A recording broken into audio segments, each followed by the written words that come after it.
쉽게 가르쳐주는 한량쌤의 한자 강의 시간입니다. 자, 이번 시간에는 한자를 구성하는 가장 기본 원리인 한자 육서라는 거에서 배울 건데요. 6이라는 거는 숫자로 6, 6.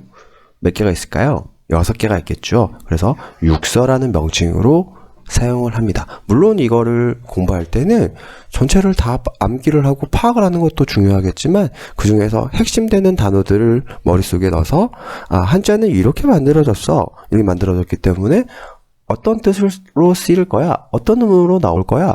라는 거를 파악을 하는 게 굉장히 중요하다고 생각을 하거든요. 그렇기 때문에 한자 육서를 파악하는 것은 한자를 공부하는 가장 기본적인 소양이 될 수 있다는 것을 생각을 할 수 있습니다. 자, 가장 기본적인 것 중에서 한자는 상형자라는 게 첫 번째가 나오는데요. 상형자는 사물의 모양을 그대로 본떠가지고 그려낸 가장 기초적인 글자를 상형 문자라고 합니다. 자, 이 상자는 본뜨다라는 상자와 모양을 나타내는 모양형이라는 글자가 나와서 상형자라고 부릅니다. 자, 이 상형자에서는 이 상형자에 들어가는 글자들은 한자의 부수의 역할을 하는 친구들이 많이 나옵니다. 예를 들어서 중요한 나무목, 나릴, 달월, 매산, 사람인, 입구, 눈목, 기위 등등이 이 상형자에 포함된다고 할 수 있습니다. 상형자와 비슷하지만은 조금 다른 글자인 지사자라는 글자가 있는데요. 지사자인 경우에 지사 문자는 중요한 핵심 포인트가 있어요. 중요한 핵심 포인트는 뭐냐면 상징적인 부호를 사용을 해가지고 구체적인 사물의 모양으로 표현이 안 되는 추상적인 개념들이라는 게 굉장히 중요합니다. 자, 학교에서 시험을 보면 상형자와 지사자를 물어보는 문제들이 나와요. 그러면은 특히 이제 상형자보다는 지사자를 물어보는 문제가 나오는데요. 추상적인 개념이라는 거를 잘 파악을 해야 돼요. 추상적인 개념 나오면 바로 이 글자는 지사문자구나 라는 거를 생각을 해야 됩니다. 지사자의 특징은 추상적인 의미를 표현을 하고요.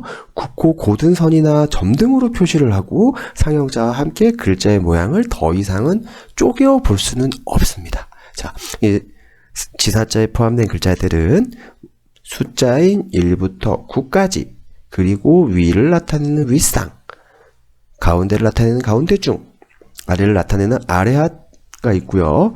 나무의 뿌리를 나타내는 근본본이라는 글자도 지사자에 포함이 됩니다. 회의 문자는 이미 만들어진 둘 이상의 한자를 뜻에 따라서 합하여 하나의 문자를 만들어내는 방법인데요. 하나의 글자와 하나의 글자 또는 하나의 글자 여러 가지 글자들을 합쳐서 나타내는 것을 회의 문자라고 합니다. 쉽게 생각을 하면 됩니다. 회의 문자는 뜻과 뜻이 결합되어서 나오는 글자를 회의 문자라고 할 수 있습니다.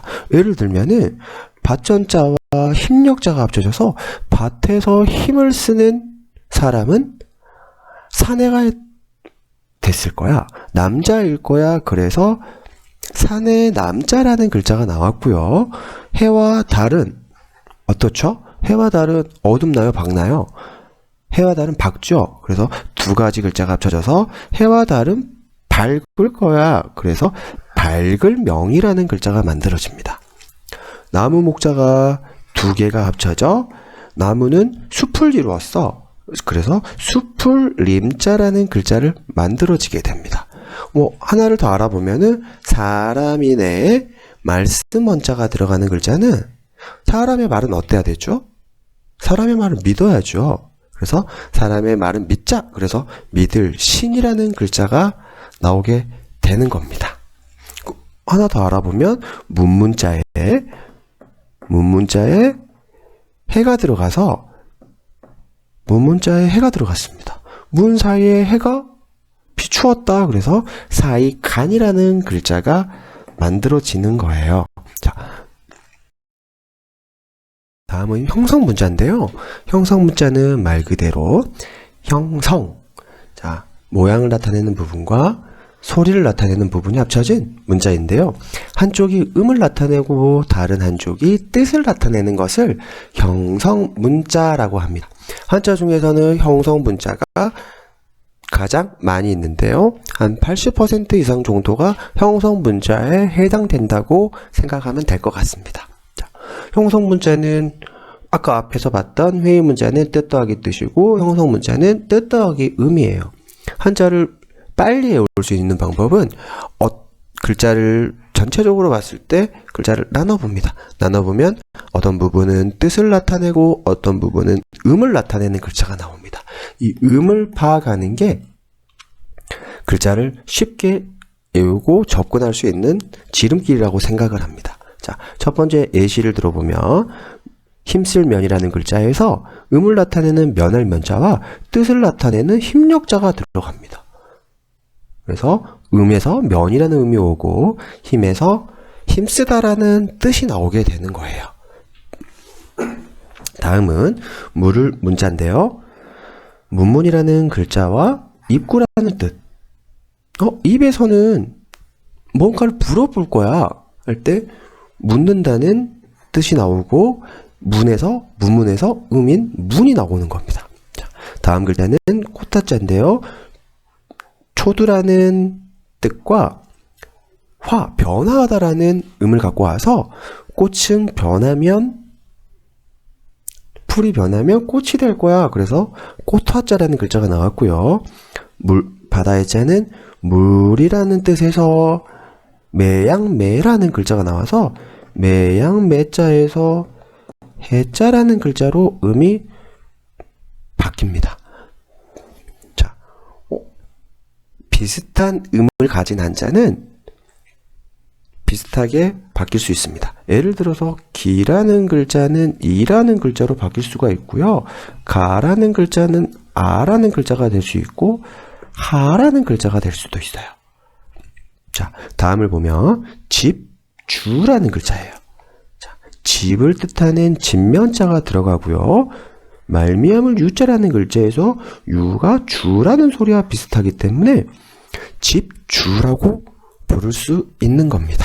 자, 예를 들어서 글자가 복잡한 것 같지만요. 이런 글자가 나오면 대부분의 글자들은 관, 환 또는 권이라는 음으로 나타나게 되는 겁니다. 그렇기 때문에 한자를 빨리 파악하기 위해서는 형성자를 이해하는 게 가장 중요하다고 할 수가 있습니다. 전주문자인데요.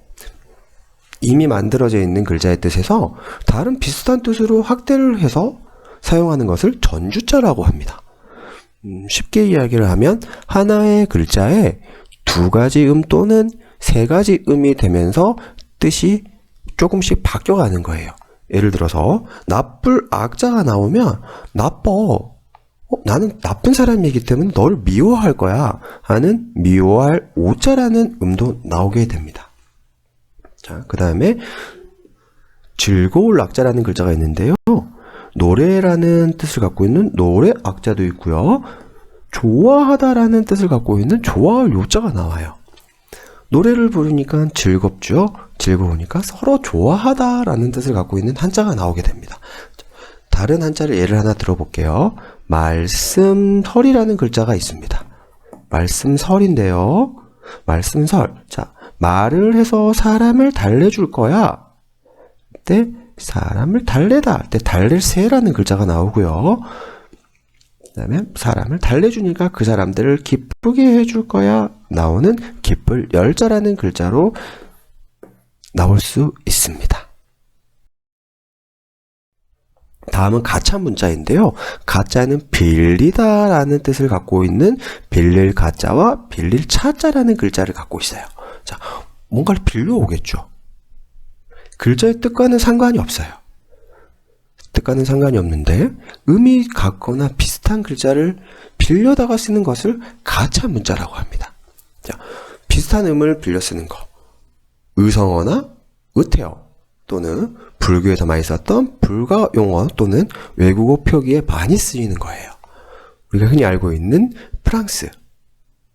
프랑스를 불란서라고 부르고요. 파리 이렇게 쓰는 거죠.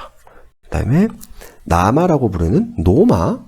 그 다음에 우리가 아시아라고 부르는 거를 아세아라고 어른들이 부르는 걸 봤죠. 그거를 이런 글자들을 가차 문자라고 부르는 거예요. 저 사람은 당당해라는 글자를 쓸 수 있는 당당이라는 글자도 집당자가 두 개가 합쳐져서 당당이라는 글자로 만들 수가 있어요. 자, 이상은 한자를 구성하는 6가지 원리에 대해서 알아봤는데요.